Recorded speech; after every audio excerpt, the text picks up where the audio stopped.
guess the Taliban is president. Is that correct?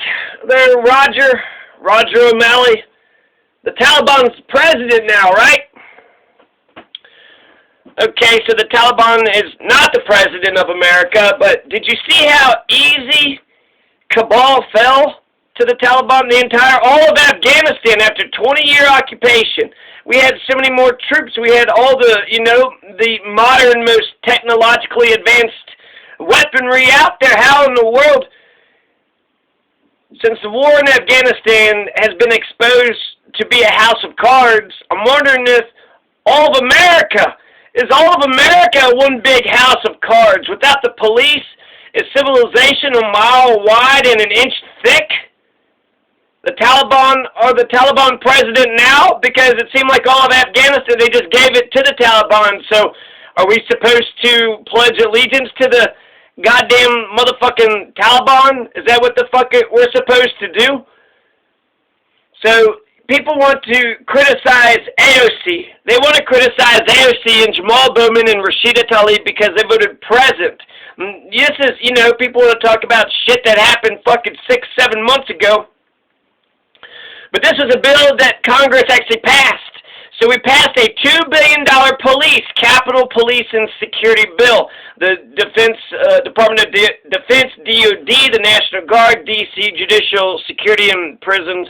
There was some other shit. A lot of people got a lot of different things, but essentially January 6th happened, and the capital of the empire was caught with their pants down. The capital of the empire was caught with their pants down, and a bunch of dumb fucking ignorant ass, backwards ass, shitty ass, hillbilly fucking rednecks took over the capital just by wandering in.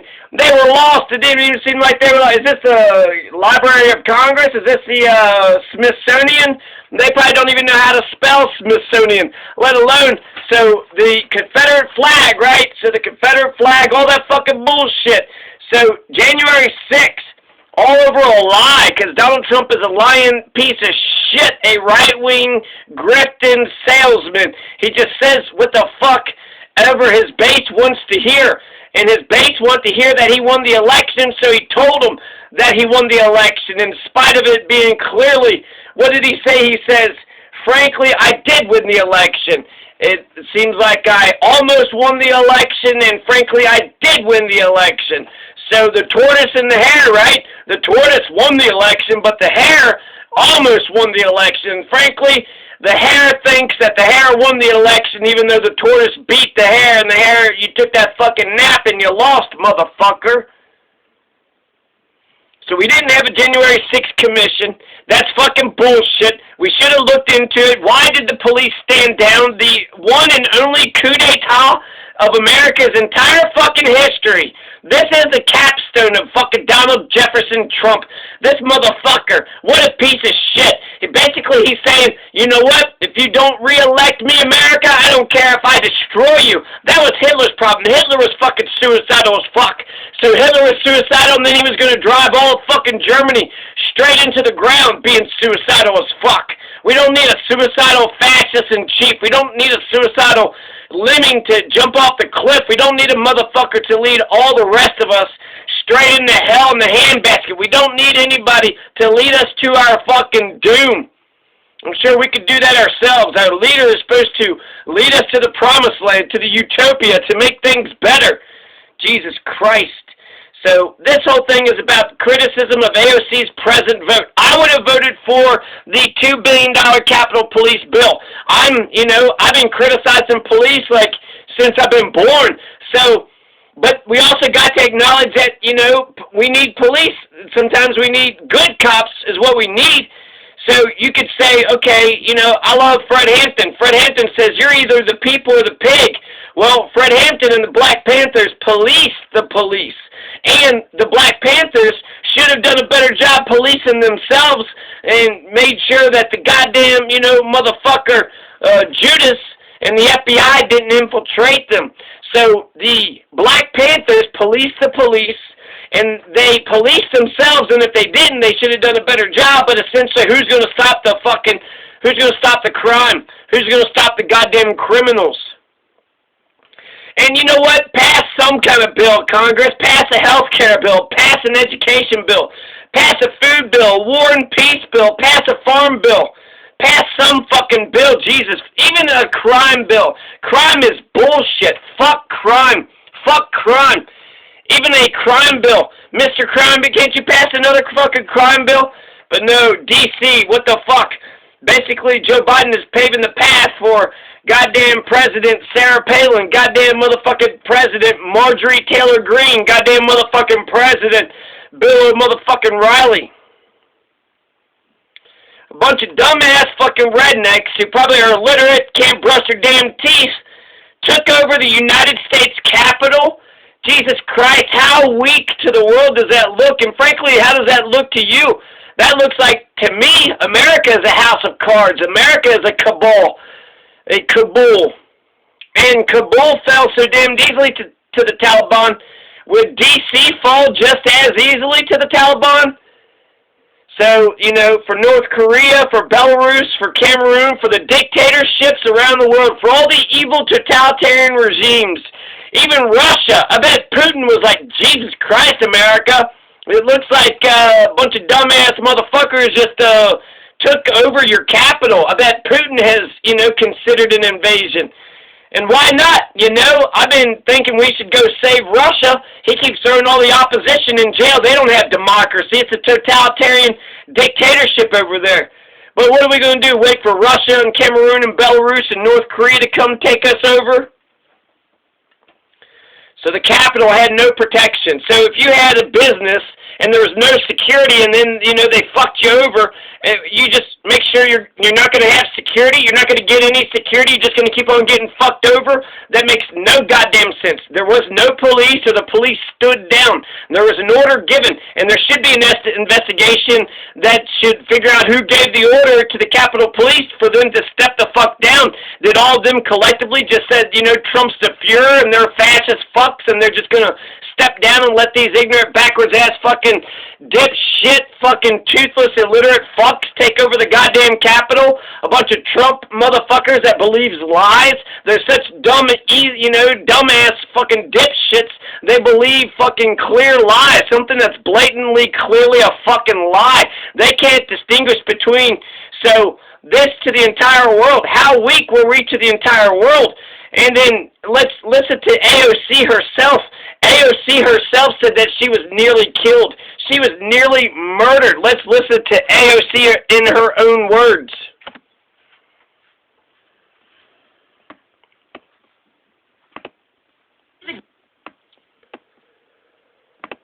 Damn about safety. They give a damn about white supremacy. They care about preserving the social order and the mythology of whiteness than the grandeur of our democracy. And they can't even win with the whole deck stacked with them.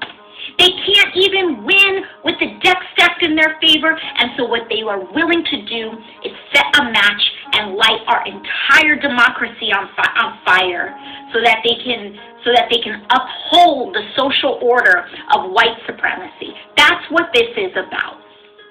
Straight up. This is about thinking that if an election doesn't reinforce your power, then you believe it is fundamentally illegitimate. They flew the Confederate flag for the first time in American history in the U.S. Capitol. It didn't even make it in during the Civil War. And there were members cheering them on. If any member of Congress so much as stutters to say that the Confederacy were traitors to the United States, that the Confederacy is a legion of white supremacists, if you so much as stutter to say that, turn in your pen and get out. Go join them. Why don't you go join them if you are so sympathetic to them? But you have no place in the capital of the United States of America, in the citadel of democracy, if that's the trash that you believe in. And amen. Okay. so I want to be clear to Senator Ted Cruz. You do not belong in the United States Senate. I want to be clear to Senator Josh Hawley. You do not belong in the United States Senate. You do not belong in any democratically elected seat when you do not believe that that election was even legitimate, according to your self-serving claims. So get out. So that was AOC being very passionate. We'll actually listen to a little bit more of what she said earlier. This is from January. This is from the beginning of the year. So AOC herself was nearly killed. AOC herself was nearly killed. And the criticism for her on voting for the Capitol Police bill isn't that she's, a hypocrite because she didn't defund the police. She voted present. She didn't vote yes. She didn't vote no. She voted neutral, right? She voted, what's the middle thing? The Alfred's plea. No contest. No contest. And because she didn't contest it, 213 to 212, it wound up getting passed. So, therefore, anybody who is paying attention and knows what's going on, AOC, Jamal Bowman, and Rashida Tlaib, all you had to do was just convince two of those three, because Ilhan Omar and Cori Bush and Ayanna Pressley, they all voted against it. Talk about some courage. Talk about courage. Ilhan Omar voted no to more police for D.C. Cori Bush, Ayanna Pressley, probably the people that need more protection in D.C. than everybody else, said no to the police because we do need police reform.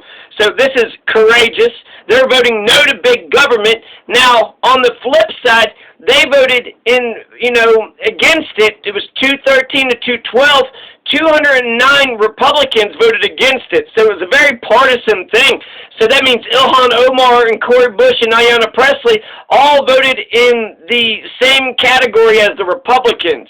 Now, they're just being obstructionists, contrarian fucking assholes, but sometimes, they're going to get it right. And so Ilhan Omar, Cori Bush, and Ayanna Pressley were essentially on the same side as the Republicans. 209 Republicans voted no, plus the three members from the squad, AOC, Jamal Bowman, and Rashida Tlaib, voted present.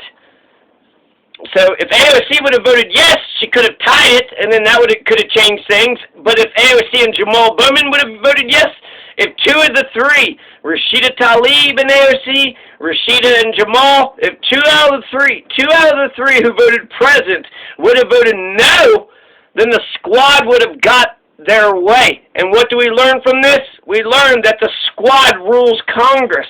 And maybe they did it, maybe this is genius, right? Make it look like they're for the police, against the police, right? A little bit of column A. But they're actually not even for the police. They did not vote yes.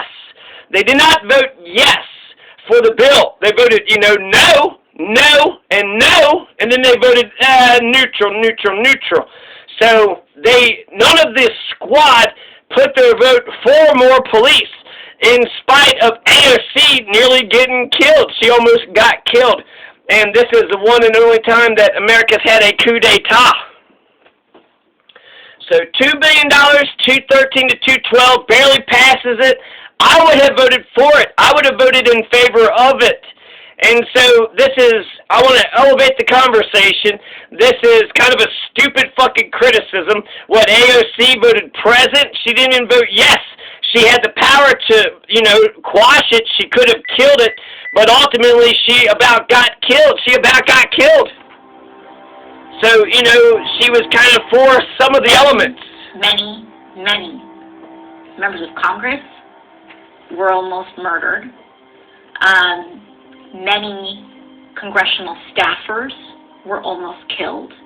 As for myself, I had a pretty traumatizing event happen to me. And I do not know if I can even disclose the full details of that event due to security concerns. But I can tell you that I had a very close encounter where I thought I was going to die. I want to I already read the first paragraph, but essentially white supremacy is the problem. The bill also does far too little to address the unspeakable trauma of the countless officers, staff, and support workers who were on site that day, dedicating 50 times more money to the creation of a quick reaction force than it does to counseling. We cannot support this increased funding while many of our communities continue to face police brutality while marching in the streets, and while questions about the disparate response